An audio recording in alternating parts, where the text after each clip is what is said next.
Kali TV.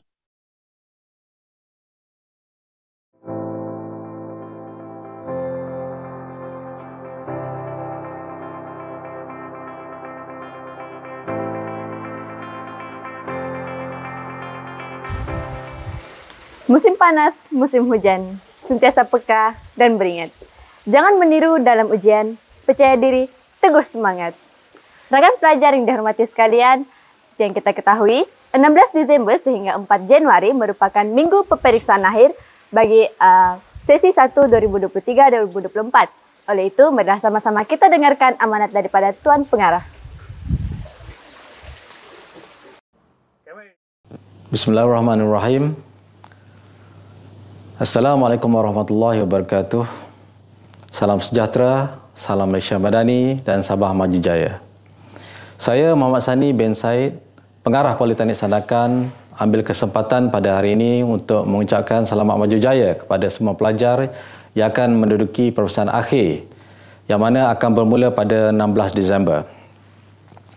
Jadi ada beberapa pesanan yang ingin saya sampaikan sebelum para pelajar semua menghadapi peperiksaan.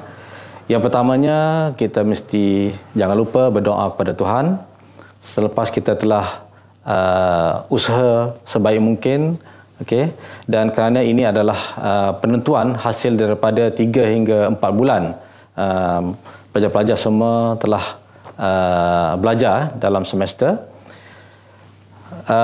Pada masa sekarang ini, perlulah para pelajar ambil peluang memanfaatkan sebanyak mungkin masa yang ada, okey, tidak kira di mana saja berada. Sebagai contohnya, jika ada nota-nota ringkas, boleh baca semula nota ringkas, okey.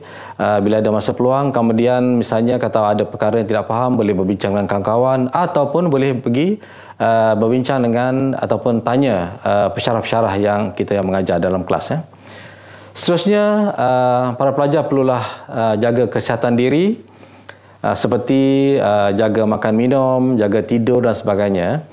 Okey, makan minum ni penting kerana kalau pelajar semua tersilap makan, kalau katakanlah berlaku keracunan makanan, maka ini akan mengganggu perjalanan peperiksaan nanti.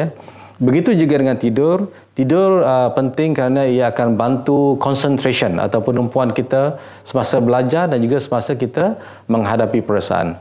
Jadi saya percaya mungkin ada lagi ramai yang terpaksa kena study last minute, maka kena pandai-pandailah kita balance, jaga keseimbangan supaya tak adalah pelajar yang mana belajar sepanjang malam sehingga masuk peperiksaan pada paginya. Okey, jadi pandai-pandailah jaga supaya kita tidak akan menjejaskan peperiksaan pada keesokan harinya. Kemudian kita para pelajar mestilah lupakan perkara-perkara lain yang tidak berkenaan pada musim peperiksaan ini, seperti misalnya game yang kita sukai, yang mana kita spend sejam 2 sehari sebagai contohnya untuk main, maka pada masa ini boleh kita lupakan dia. Ataupun mungkin aktiviti sukan yang memakan jangka masa yang lama, misalnya mungkin kita boleh lupakan dulu. Ataupun juga mungkin buah hati kita, okey, so buat masa sekarang ni, masa perasaan ni, lupa dulu. Okey, kemudian mungkin boleh fikirkan perkara yang kurang penting dari peperiksaan. Seterusnya, para pelajar juga perlu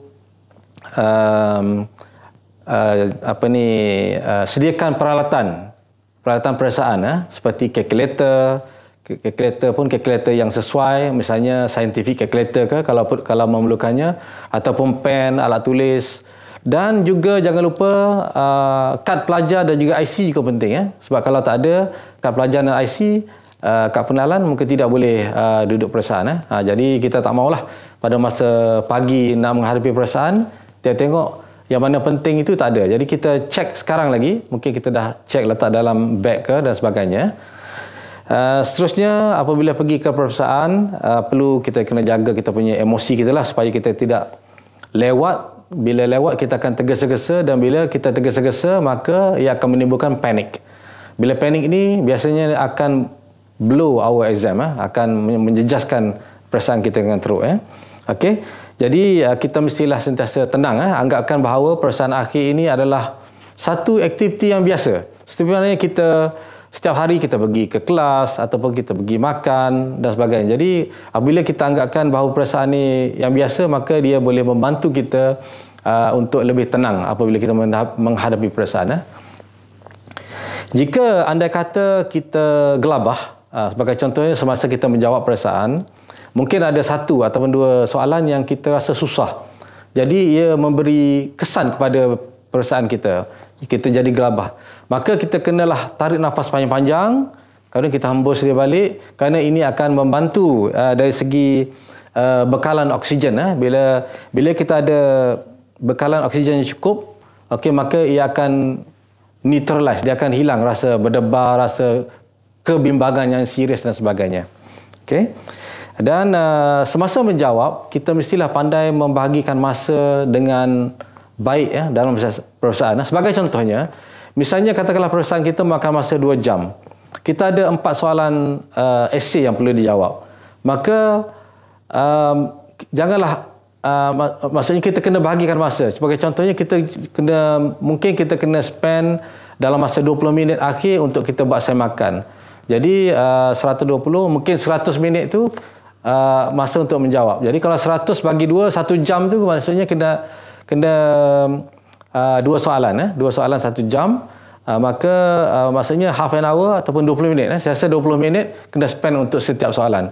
Jadi katakanlah kita spend kita rancang untuk 20 minit satu soalan, maka kalaulah satu soalan tu kita tengok dah 30 minit tapi tak habis lagi menjawab, mungkin kita boleh mula stop dulu yang jawab yang tadi, kita masuk pada soalan kedua. Kemungkinan besar kita boleh dapat masa yang pendek untuk jawab soalan yang kedua, maka kita boleh berpatah balik pada pertama tadi.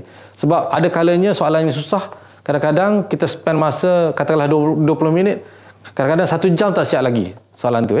Okey, jadi kita kena pandai berbagi masa lah apabila menjawab. Saya percaya perkara ini telah diberi pesanan oleh PA masing-masing dan juga pensyarah kelas masing-masing dan juga pegawai perasaan. Cuma saya sebagai pengarah cuba bagi last reminder lah untuk semua. Dan last kali adalah selepas peperiksaan ini tidak galakkan untuk berbincang lah. Kerana sebenarnya kalau kita berbincang soalan yang kita hadapi tadi, sebenarnya dia tidak membawa manfaat. Kalau anda kata kita dapati bahawa banyak soalan yang kita jawab salah contohnya, maka ia akan menjejaskan peperiksaan yang seterusnya. Okey, kita akan jadi kurang confident, mungkin hilang semangat untuk study lagi untuk peperiksaan seterusnya dan sebagainya. Dan juga kalau katakanlah kita rasa banyak soalan kita jawab dengan betul, contohnya kemungkinan besar kita skor peperiksaan yang lepas, maka mungkin ia akan memberi satu demotivation untuk kita bekerja lebih, study lebih lagi untuk yang peperiksaan seterusnya. Kita rasa kita dah pandai. Okey, jadi pokoknya kalau kita bincang selepas peperiksaan, maka tidak memberi manfaat sangat. Okey, kecuali kalau dah habis semua peperiksaan baru kita bincang semula, itu mungkin kita bolehlah lakukan. Jadi saya rasa itulah sedikit sebanyak tips. Saya rasa semua pelajar pun tahu, jadi saya hanya bagi reminder. Dan dengan itu saya ucapkan selamat menduduki peperiksaan akhir dan selamat berjaya dengan mendapat keputusan yang cemerlang. Sekian. Assalamualaikum. Sebentar saja tadi baru saja kita dengarkan amanat daripada Tuan Pengarah. Saya, Leonalisha Ana Rosmi, selaku yang Dipertua Majlis Perwakilan Pelajar Politeknik Sandakan Sabah, ingin mengucapkan selamat berjaya buat semua rakan pelajar. Kita akan mencuba yang terbaik buat exam kali ini. Saya Leonalisha melaporkan dari Poli TV Borneo Chapter.